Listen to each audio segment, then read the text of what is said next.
Un gusto poder charlar contigo. Gustavo, empezá contándonos cómo sería tu descendencia, digamos, para que te conozca la gente. Bueno, sí, mi papá es Lorenzo Namuncurá, es hijo de Aníbal Namuncurá. Aníbal es hermano de Seferino Namuncurá, el santo o beato. Ujú. Eh, Su papá es Manuel Namuncurá, que sería mi bisabuelo. Manuel Namuncurá es uno de los últimos grandes referentes de la nación mapuche. Y Calfucurá es mi tatarabuelo. Lo que Ujú. nosotros decimos en nuestro idioma, decimos Tlachilacú. Ujú.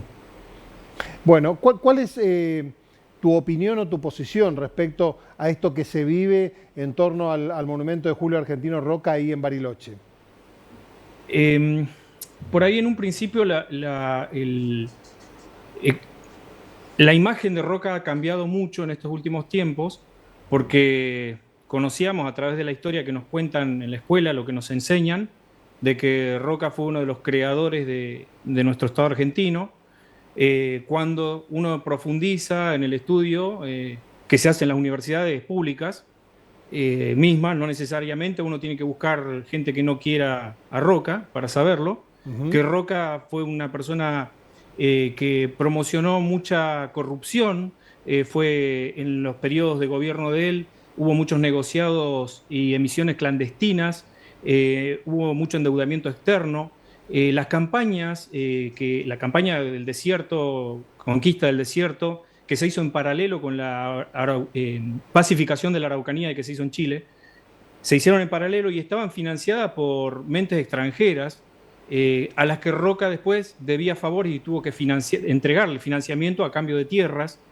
El partido que creó Roca, hoy la gente lo conoce tal vez muchos como un genocida, otros están divididos entre que era defensor de nuestro país, pero hay una realidad. Roca creó un partido que se llamaba el Partido Autonomista Nacional. Autonomista Nacional, que era muy corrupto. Ellos votaban nada más que ellos, solamente podían votar los mandatarios, funcionarios, podía votar la gente que tenía estudio universitario, que no se daba acá en la Argentina, era afuera, y que tampoco nadie certificaba que había realmente estudiado en una universidad, sino que ellos mismos, o sea, que votaban solo sus amigos. O sea, la generación de los 80 que se llamaba, era un grupo de gente que dominaba de manera intempestiva, o sea, no había, se olvidaron de todas las promesas de libertad que hubo hacia los pueblos originarios cuando vino la revolución, se olvidaron de la raza negra porque había negros esclavos a los que se les prometió ser libres, se olvidaron de todos ellos, metieron a todo en un solo paquete, se apropiaron de las tierras, se apropiaron del Estado, lo dirigieron como quisieron, en medio de todo esto que cuento de corrupción, podemos profundizarlo, pero por ahí es bastante amplio, y está en las universidades públicas, como lo dije yo. Ujú. Eh, entonces nos olvidamos de esa imagen de Roca. De cualquier manera, quitando ese sentido que hay, que para los pueblos originarios es un genocida, porque exterminó muchas naciones originarias, otras que han sobrevivido en el pasar del tiempo, pero hemos perdido cantidad de patrimonio cultural inmaterial de estos grupos o naciones que están dentro de nuestro país. ¿eh? Ellos cuando crean la nación argentina, la crean con un sentido voluntarista, olvidando la historia de las naciones que ya habitaban ese país, ¿no? Ese futuro país.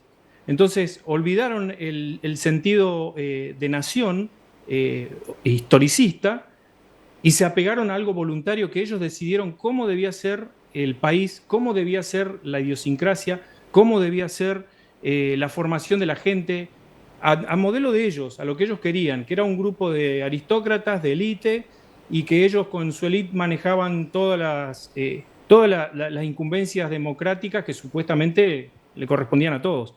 O sea, crear una falsa democracia.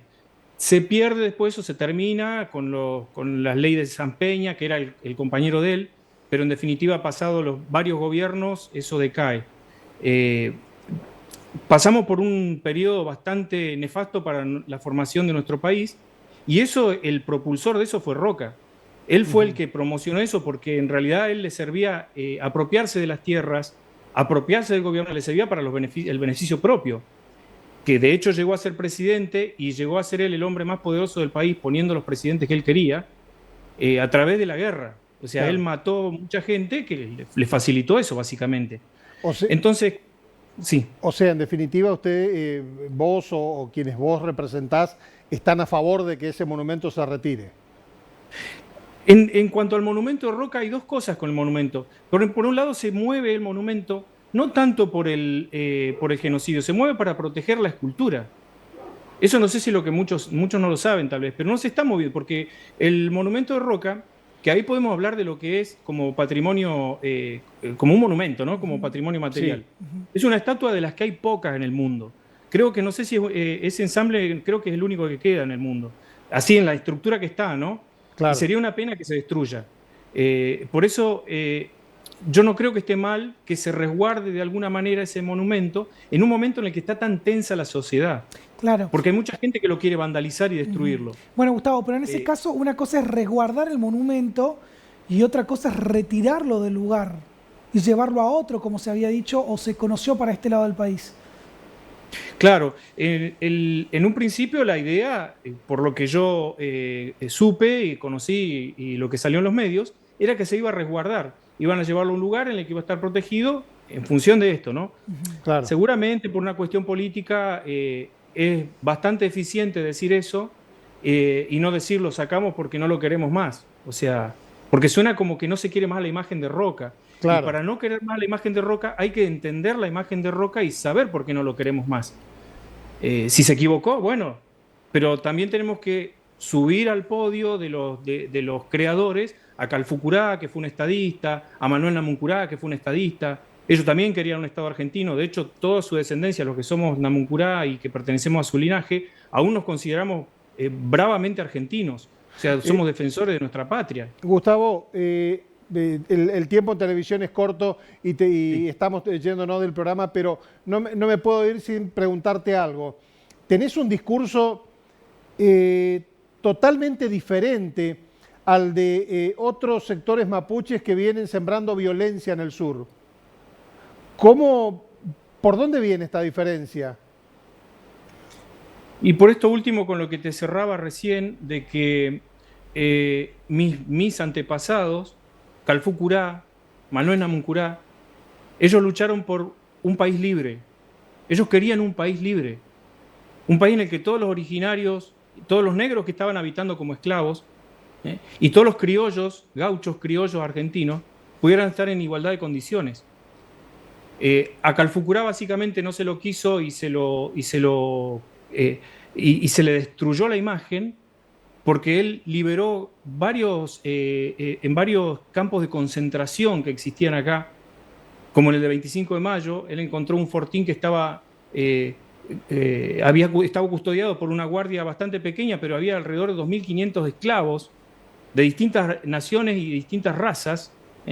Entonces, él cuando se enteró de eso, iba pasando cerca y se apersonó con un grupo de él, de élite de él, de sus soldados, de sus guerreros, comandado por él mismo, y mató a los soldados que estaban resguardando ese lugar. Por supuesto, era una guerra, los mató y liberó toda esa gente. Mucha de esa gente pasó a integrar las familias de los que hoy están en el sur. Por eso tenemos cantidad de palabras mezcladas con aymara, con quechua en el sur.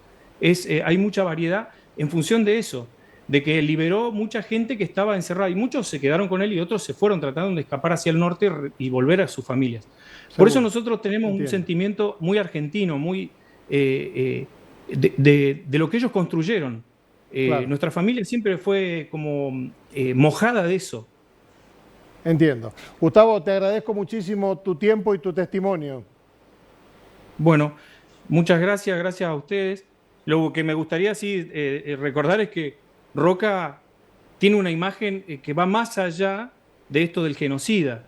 Hay cosas de Roca que estaría bueno que la gente sepa, porque es parte de la historia argentina, saber que crearon ese partido, por ejemplo, tan corrupto y que votaban ellos solos.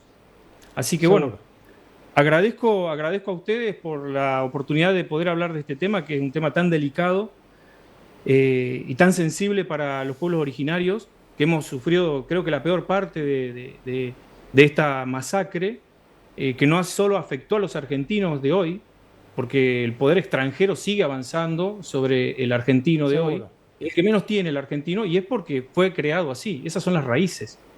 Gracias, Gustavo, muy amable, ¿eh? Bueno, gracias a ustedes. Un tema realmente interesante y apasionante este que plantea Gustavo aquí en la despedida de Estudio 360.